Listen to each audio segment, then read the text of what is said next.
আসসালামাইকুম আমার নতুন ভিডিওতে সকলকে স্বাগতম। আজকের আমার ভিডিও থাকবে ফাল্গুন ছোটবেলার স্কুল জীবনের প্রথম ভোট দেওয়ার অনুভূতি, সাথে আমার পরিবারের মানুষজন এতদিন পর ভোট দিতে পেয়ে ময়মুরব্বী থেকে শুরু করে জুয়ান মানুষ পিতামাতা সবার এক একটা রিভিউ, সাথে থাকবে আমার এলাকার দাদির বা এলাকার চাচিদের সবার রিভিউ থাকবে।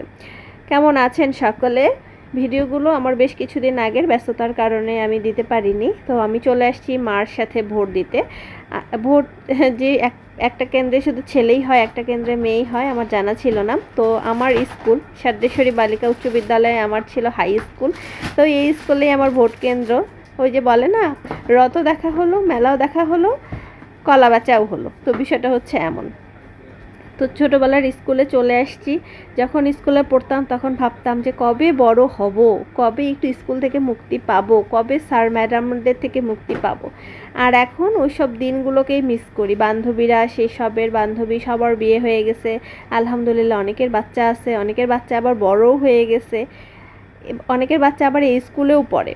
তো যাই হোক, সব কিছু চড়াই উতরাই পার করে চলে আসছি আমি হচ্ছে আমার ভোট কেন্দ্রে ভোট দিতে। এখন আমি ভোট দিব, অবশ্যই হ্যাঁ ভোট তো দিবই।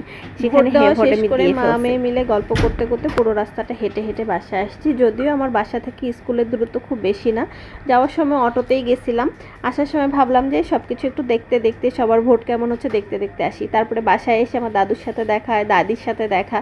তো দাদু দাদির রিভিউ নিলাম। এখন দাদি আমার সাথে শয়তানি করতেছে, যা দিবে হাতে তাই যাবে সাথে।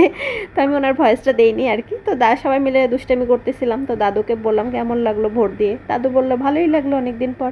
এটা হচ্ছে আমার আব্বুর হাত, আব্বু সবার শেষে ভোট দিয়ে আসছে। আব্বুকে বললাম কিসে ভোট দিলাম, হ্যাঁ বলা যাবে না।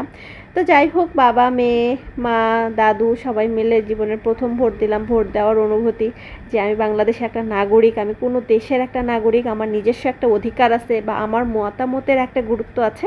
ভালো লাগলো এই জিনিসটা। তো ভোট দিতে যাওয়ার পরে তো আমরা চলে আসবো ঢাকা শহরে। তো ঢাকা শহরে আসার জন্য মা অনেকগুলো পিঠা টিঠা বানাচ্ছিল।